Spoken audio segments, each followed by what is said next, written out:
ஒரு காலத்துல நடந்த கதை இது. ஒரு நாள் ராத்திரி ஒரு குடிகாரன் குடிச்சிட்டு வீட்டுக்கு போறதுக்காக ஏதாவது வண்டி வருதான்னு பாத்துக்கிட்டு இருந்தான். அப்போ அந்த வழியா ஒரு பொண்ணு ஆட்டோ ஓட்டிக்கிட்டு வரா. அவ ரொம்ப அழகா இருக்கா. அடே அப்பா, என்ன அழகான பொண்ணு! இன்னைக்கு நான் இவளோட ஆட்டோல தான் வீட்டுக்கு போக போறேன். ஆட்டோக்காரி ஆட்டோக்காரி, என்ன வேணூருக்கு கூட்டிட்டு போவியா? கண்டிப்பா, வந்து உள்ள உட்காருங்க. அந்த அழகான பொண்ணை பார்த்ததும் அந்த குடிகாரனுக்கு தலை திரும்பிடுது. வீட்டுக்கு போற வழியில காட்டுப்பாதை வரும்போது இவள ஒரு கதை பண்ணிர வேண்டியதுதான் அப்படின்னு அவன் நினைக்கிறான். கொஞ்ச நேரத்துல ஆட்டோ காட்டு வழியா போகுது. அப்போ புள்ள, இந்த சின்ன வயசுல ஏன் ஆட்டோ ஓட்டி கஷ்டப்படுற? வாகன்னு நான் உன்ன ஒரு ராணி மாதிரி வச்சுக்கிறேன். அட, ஆட்டோவை நிறுத்துனா. அப்போ அவ திரும்பி பாக்குறா. அந்த குடிகாரனுக்கு குடிச்சதெல்லாம் இறங்கிடுது. ஏன்னா அந்த ஆட்டோ ஓட்டுற அழகான பொண்ணு பயங்கரமான சூனியக்காரியா மாறி இருந்தா. அவ ஆட்டோவையும் நிறுத்திடுறா. என்ன உன்னோட ராணிய வச்சுக்குவியா நீ? உன்னை நான் தேவலோகத்துக்கே அனுப்பி வைக்கிறேன். அங்க என்ன விட அழகழகான பொண்ணுங்கள்லாம் இருப்பாங்க. இல்ல இல்ல, என்ன மன்னிச்சிரு, நான் உன்னை எதுவுமே செய்யலையே. எனக்கு 2 சின்ன மகளுங்க இருக்காங்க, அவங்க அனாதையாயிருவாங்க. 2 சின்ன பொண்ணுங்க இருக்கிறப்போ மொத்த பொண்ணுங்களை நீ இப்படிதான் பாப்பியா? உன்னை நான் என்ன பண்றேன் பாருப்பா.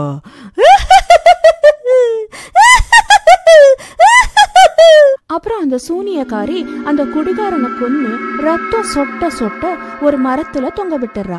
இந்த விஷயம் கிராமம் பூரா பரவிடுது. எல்லாரும் பயந்து போறாங்க.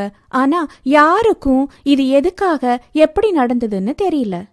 கொஞ்ச நாளைக்கு அப்புறம் முன்னாடி மாதிரியே ஒரு வயசான கிழவன் குடிச்சிட்டு வீட்டுக்கு போறதுக்கு வண்டிக்காக காத்துக்கிட்டு இருந்தான்.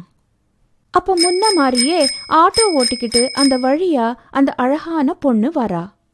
அட, என்ன அழகான ஆட்டோக்காரி!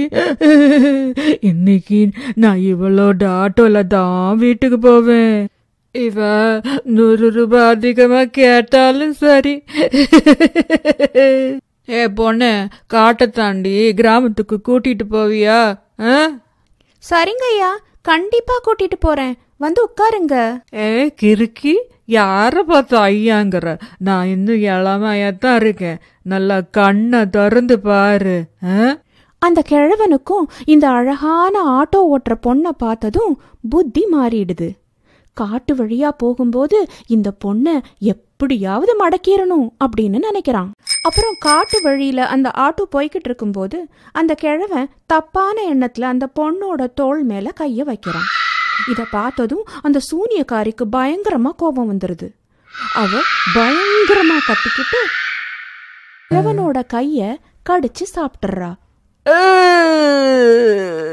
அந்த கிழவன் வலியில துடிச்சுக்கிட்டு கீழே விழுந்துடுறான். அட கடவுளே, இது என்ன கொடுமை! யார் நீ? எதுக்காக என் கைய கடிச்சு தின்ன? நான் காதலோட தானே உன்னை தொட்டேன். ஆசீர்வாதம் பண்ற வயசுல இருந்துகிட்டு உனக்கு காதல் கேக்குதா? வெக்கமா இல்ல? உன் கைய மட்டும்தான் கடிச்சிருக்கேன், ஆனா இப்போ உன் உயிரையே எடுக்க போறேன். இங்க பாருமா, நீயும் என் பொண்ணு மாதிரிதான். என்ன மன்னிச்சிரு. இனிமே நான் இது மாதிரி எல்லாம் செய்ய மாட்டேன். என்ன மன்னிச்சிருமா, மன்னிச்சிருமா. ஆனா அவன் சொன்னது எதையும் காதல வாங்காம அவனையும் கொன்னு ரத்தம் வழிய வழிய மரத்துல தொங்க விடுறான். மறுநாள் விடிஞ்சதும் இந்த விஷயம் கிராமத்துல பரவிடுது. கிராமவாசிங்கெல்லாம் ரொம்ப பயந்து போறாங்க. யாருக்கும் ஒண்ணுமே புரியல. ஒருவேளை இந்த காடே சாபக்கேடா இருக்குமோன்னு அவங்களுக்கு தோணுது. அதனால இனிமே யாரும் ராத்திரி நேரத்துல அந்த காட்டு வழியில போக கூடாது அப்படின்னு முடிவெடுக்கிறாங்க. கொஞ்ச நாளைக்கு அப்புறம் அந்த ஊர் தலைவனோட பையன் ராஜு அதே இடத்துல வீட்டுக்கு போறதுக்கு ஏதாவது வண்டி வருமான்னு பாத்துக்கிட்டு நிக்கிறான். அவன் ரொம்ப புத்திசாலி பையன். அப்போ திடீர்னு அந்த பொண்ணு ஆட்டோ ஓட்டிக்கிட்டு அங்க வரா. அப்போ ராஜு, இங்க பாருங்க, என்ன எங்க கிராமத்துக்கு கூட்டிட்டு போக முடியுமா? கண்டிப்பா, உள்ள வந்து உட்காருங்க. அப்புறம் அவ ராஜுவ ஆட்டோல ஏத்திக்கிட்டு போறா. ராஜுவுக்கு அந்த பொண்ணை பார்த்த உடனே ரொம்ப பாவமாயிடுது. இங்க பாரு தங்கச்சி, உங்க வீட்டுல வேற யாரும் இல்லையா இந்த வேலைய பண்ண? உன்னை போய் இந்த ராத்திரி நேரத்துல ஆட்டோ போட்டு விட்டுருக்காங்களே. உனக்கு ஏதாவது உதவி வேணும்னா தயங்காம என்கிட்ட கேளு, நான் கண்டிப்பா பண்றேன். இத கேட்டதும் அந்த சூனியக்காரிக்கு ஒரே ஆச்சரியமாயிடுது. எல்லா ஆம்பளைங்களும் ஒரே மாதிரி இல்லைன்னு தெரிஞ்சுக்கிறா. அப்படியே போய்கிட்டு இருக்கும்போது ராத்திரி 12 மணி ஆயிடுது. அப்போ அந்த பொண்ணு சூனியக்காரியா மாறிடுறா. ஏன் தங்கச்சி ஒண்ணுமே பேச மாட்டேங்கிற? அப்போ அவ திரும்பி பாக்குறா. ராஜு பயத்துல கத்த ஆரம்பிக்கிறான். ஒண்ணுமில்லன்னு, நான் உன்னை ஒன்னும் பண்ண மாட்டேன், பயப்படாத. இன்னைக்கு முதலா நீதான் என்ன தங்கச்சின்னு கூப்பிட்டு இருக்க. மிச்சம் எல்லாருமே கேவலமானவங்களாதான் இருந்திருக்காங்க. அண்ணா, நீ எப்படி சூனியக்காரியா ஆன? கிராமத்து ஆளுங்கள்லாம் செத்தாங்களே, அவங்கள நீதான் கொன்னியா? ஆமா, நான் தான் பண்ணேன். அவங்க என்ன அசிங்கமா பார்த்தாங்க. அவங்க இந்த சமூகத்துக்கே களங்கம்னு தோணுச்சு. அதனால அவங்கள நான் தான் கொன்னேன். பாருமா, எல்லா ஆம்பளைங்களும் கெட்டவங்க இல்ல. ஆனா நீ எப்படி சூனியக்காரியா ஆன? அவளோட கதைய சொல்ல ஆரம்பிக்கிறா. முதல்ல இந்த ஆட்டோவை என் புருஷன் தான் ஓட்டிக்கிட்டு இருந்தாரு. ஒரு நாள் அவரு வீட்டு வாசல்ல ஆட்டோவை நிறுத்திக்கிட்டு இருந்தப்ப சில கொடிகாரங்க அங்க வந்து அந்த ஆட்டோவை திருட முயற்சி பண்ணாங்க. என் வீட்டுக்காரர் அதுக்கு விடலன்னதும் அவரை சர மாரியா அடிக்க ஆரம்பிச்சாங்க. நான் என்ன நடக்குதுன்னு வெளிய பார்க்க வந்ததும் குடிகாரங்களோட எண்ணம் மாறிடுச்சு. அவங்க என் புருஷனை கொன்னுட்டாங்க. என்னையும் காட்டுக்குள்ள தூக்கிட்டு போய் கெடுத்து கொன்னுட்டாங்க. எனக்கு சரியா இறுதி கடன் நடக்காததால நான் சூனியக்காரியா மாறிட்டேன். அன்னைக்கு முடிவு பண்ணினேன், இனிமே எந்த ஒரு குடிகாரனை பார்த்தாலும், தப்பான எண்ணம் கொண்டவனை பார்த்தாலும் கொன்னுறணும்னு. அதே மாதிரி செய்யவும் ஆரம்பிச்சிட்டேன். இங்க பாரு தங்கச்சி, நீ இப்படி செய்யறதுனால உன்னோட பழியுணர்ச்சி நிறைவேற போறதில்ல. நீ உன் புருஷனை கொன்னவங்களையும் ஒன்ன கொன்னவங்களையும் பழி வாங்கணும். அப்படி செய்யறதுதாம்மா சரி. அப்படின்னா நீ எனக்கு உதவி பண்றியாண்ணே? கண்டிப்பா பண்றேம்மா. அப்புறம் அவ அந்த கொலையாளிங்களை பத்தின தகவலை ராஜு கிட்ட சொல்றா. அவனுக்கு புரிஞ்சிருது, இவனுங்க நம்ம ஊர் ரவுடி பசங்களாச்சே. இங்க பாருமா, எனக்கு அவங்க யாருன்னு தெரிஞ்சு போச்சு. நான் நாளைக்கு அவனுங்களை இங்க கூட்டிட்டு வரேன். நீ அவனுங்களை கொன்னு உன் பழிய தீர்த்துக்கோ. அப்பதான் உன் ஆத்மாவுக்கு சாந்தி கிடைக்கும்.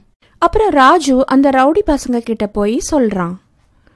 அண்ணே, நானும் உங்க கூட்டத்துல சேர ஆசைப்படுறேன். என் வாழ்க்கையே ஒரே போரா இருக்கு. உங்களை மாதிரி நானும் ஜாலியா இருக்க ஆசைப்படுறேன்னே. இருக்கா, எங்க கூட்டத்துல சேரணுமா? நாங்க என்ன பண்ணுவோம்னு தெரிஞ்சுதான் பேசுறியா? நல்லா தெரியும்னே. இந்த கூட்டணிய கொண்டாட இன்னைக்கு ராத்திரி உங்க 3 பேருக்கும் தண்ணி பார்ட்டி கொடுக்க போறேன். என்ன சொல்றீங்க? தண்ணிங்கிற வார்த்தையை கேட்டதும் அவங்க 3 பேரும் அவனை ஃப்ரெண்டா சேர்த்துக்க ஒத்துக்கிறாங்க. ராத்திரி ஆனதும் ராஜு அவங்க 3 பேரையும் சாராய கடைக்கு கூட்டிக்கிட்டு போய் நல்லா குடிக்க வைக்கிறான். அவனும் குடிக்கிற மாதிரியே நடிக்கிறான். அப்புறம் அவங்க வீட்டுக்கு போறதுக்காக வண்டிக்காக காத்துக்கிட்டு இருக்காங்க. அப்போ அந்த சூனியக்காரி ஆட்டோ ஓட்டிக்கிட்டு அங்க வரா. ஓஹோ, என்ன அழகான ஆட்டோக்காரி. ராஜு, இன்னைக்கு உனக்கு ஜாலின்னா என்னன்னு காமிக்கிறோம். அப்புறம் அவங்க 3 பேரும் அந்த பொண்ணை எப்படி மடக்கிறதுன்னு பிளான் பண்றாங்க. அவகிட்ட கிராமத்துக்கு கூட்டிட்டு போக சொல்லிட்டு எல்லாரும் அவ ஆட்டோல ஏறி உட்கார்றாங்க. ஆட்டோ காட்டு வழியா போய்கிட்டு இருக்கும்போது குடிகாரங்கள்ல ஒருத்தன் ஆட்டோக்காரியோட புடவைய பிடிச்சு இழுக்கிறான். அவ பயங்கர கோவத்துல சூனியக்காரியா மாறி திரும்பி அவங்கள பாக்குறா. 3 பேரோட போதையும் சர்ன்னு இறங்கிடுது. அவ அவங்கள தலைகீழா தொங்க விடுறா. எங்களை விட்டுரு, இனிமே இந்த மாதிரி எல்லாம் நாங்க செய்ய மாட்டோம். என்ன மறந்து போச்சா? கொஞ்ச நாளைக்கு முன்னாடி ஒரு பொண்ண இந்த காட்டுக்குள்ள வச்சு நாசம் பண்ணி கொன்னீங்களே, அந்த பொண்ணு நான் தான். இன்னைக்குதான் என் ஆத்மாவுக்கு சாந்தி கிடைக்க போகுது. ராஜண்ணே, எனக்கு உதவினதுக்கு ரொம்ப நன்றி. அட பாவி ராஜு, இதுக்காகத்தான் ஃப்ரெண்ட் ஆகணும்னு போய் சொல்லி எங்களை இங்க கூட்டிக்கிட்டு வந்தியா? கரகம் பிடிச்சவனே, தூ. பாவம் செஞ்சா அதுக்கான பலனை அனுபவிச்சுதான் ஆகணும். உங்களுக்கு இதுதான் சரி. சூனியக்காரி அவங்க 3 பேரையும் தலைய வெட்டி கொன்னுடுறா. அவ மறுபடியும் ராஜுவுக்கு நன்றி சொல்லிட்டு நிரந்தரமா அந்த இடத்தை விட்டு சொர்க்கத்துக்கு போயிடுறா.